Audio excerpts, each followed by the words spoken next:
Hi folks, what I want to do today is show you how to make a sphere or a ball just using our fabulous new SpheroPlane.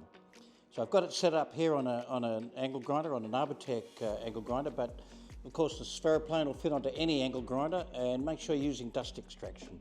Now, I'm going to make a ball out of this piece of spotted gum. I think it's spotted gum. We found it in the shed out here. It's still got the bark on it, so it's going to be a little bit dusty. Now, when you're using the SpheroPlane, if you're making a bowl or a plate or anything, there's virtually no dust because it's always capturing it. But when I start making a sphere, then you're going to be going around these edges, and of course the vacuum won't get everything, so there will be a little bit of dust in that associated when you're doing a small ball like this.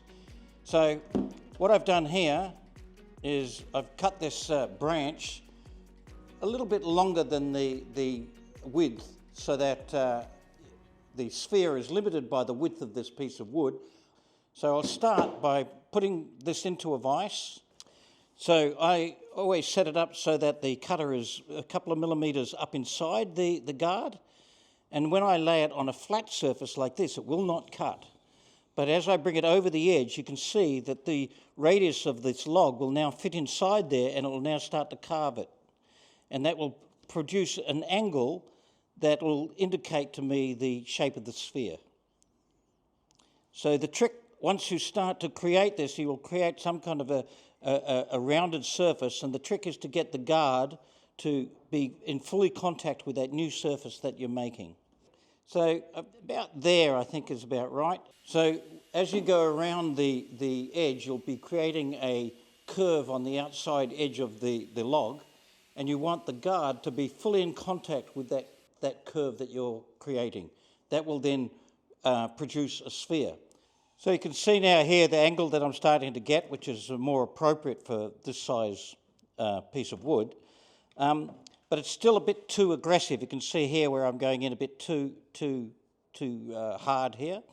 So as you're making the sphere, you have to always be just adjusting the guard, bring it further out so that it's only just cutting. And that will always produce a sphere. If you leave it set to the one position, it will just keep cutting and spiral down smaller and smaller and smaller. So to avoid that, what you do is you just keep backing it off when it becomes a little bit too aggressive. By backing it off, I mean you move the guard further out or the cutter further in, which is kind of counterintuitive. Now, this only happens with spheres. If you're doing an internal shape on a bowl, you don't have to worry about that. It'll always do exactly that shape. But when you're doing a sphere, the sphere gets smaller, penetrates further, and therefore gets more aggressive because it gets more contact with the cutter. So it's just a simple matter of adjusting it as you go.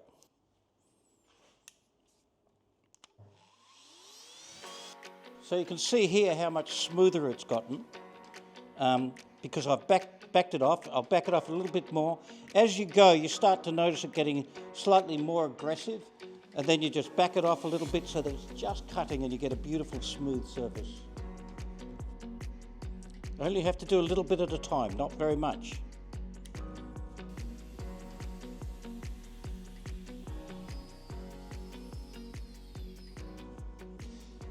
So that probably took about 10 or 15 minutes, I guess, to get to that, maybe 10 minutes.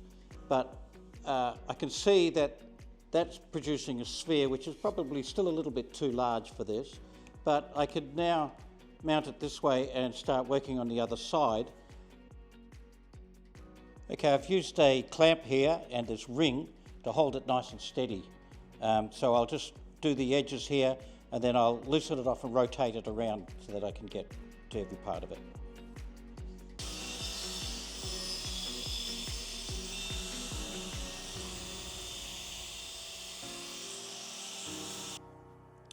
I realise that it's making the right angle, but it'll be too slow because the cutter is so far up inside, and it's much better now to go back to being aggressive, that is bringing the cutter further out until I get closer to the shape, and then I'll start backing it off to get the perfect shape. So I'm just going to make it a little bit more aggressive by bringing the cutter further out or the guard in, like this. and that should be a lot more aggressive.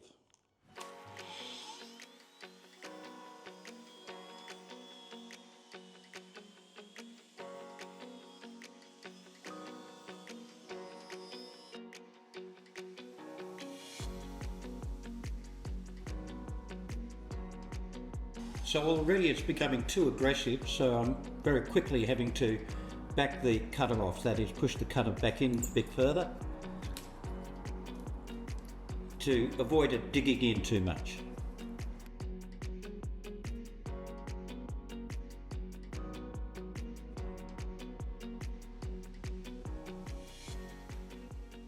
So once I've got a nice rough sphere appearing, I can now place it in the ring, and as long as I'm working on the top, it'll be steady underneath, so I can use both hands on the top of the ring, so to work on these other areas. And I'll very quickly bring it down to the final shape. When I put a sanding disc on it, well, it's very safe with the sanding disc, and so you can actually hold the ball and do it with the sanding discs, but I wouldn't do it with the cutters. So I'll just continue, get it a bit smaller.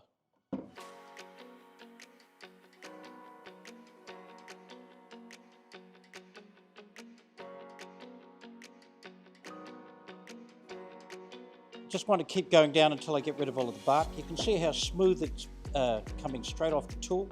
And when you're close to the size that you want to back it off so it's just cutting somewhere on it. That somewhere is the high spot. And so you've got to take off all the high spots, and then you keep backing it off until it's just cutting, and you'll get a perfect sphere. Okay, that's pretty good. You really want to take your time as you're getting closer to your shape. That fine cut is what really gives you your sphere. It's still got a little bit more to go to get it absolutely perfect, but I can do that with a coarse sanding disc now. And the beauty of that is that with the sanding disc, I can roll it around while I'm doing it and use my hand with it, so get it really perfectly smooth. When it's right, it should roll straight. It's not quite right yet. So I've fitted this hook and loop sanding pad, and I'm going to use a 40 grit sanding disc, so it's quite coarse, but you'll be surprised at what a fine finish you get even with a coarse sandpaper. Now, to do the sanding pad sits much higher than the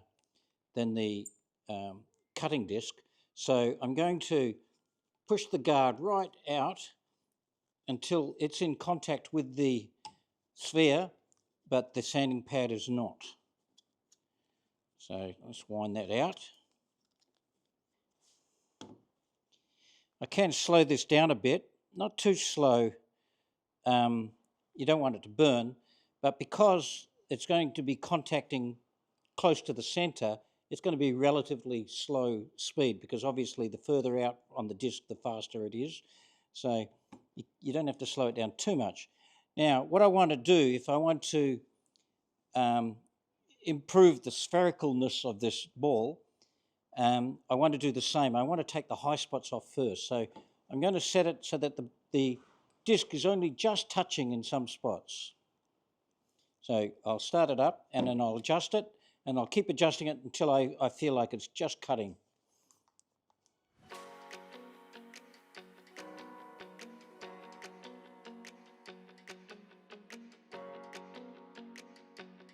The sanding is very, very easy. I've only used a 40 and 80 grit, and it's already so silky smooth.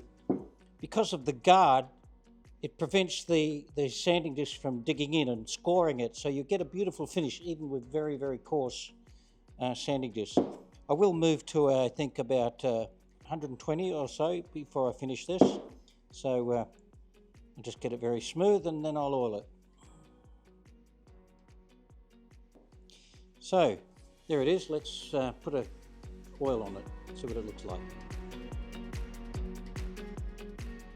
So you can use any oil, any furniture oil or whatever, but this is a product we don't make anymore, but I really love it.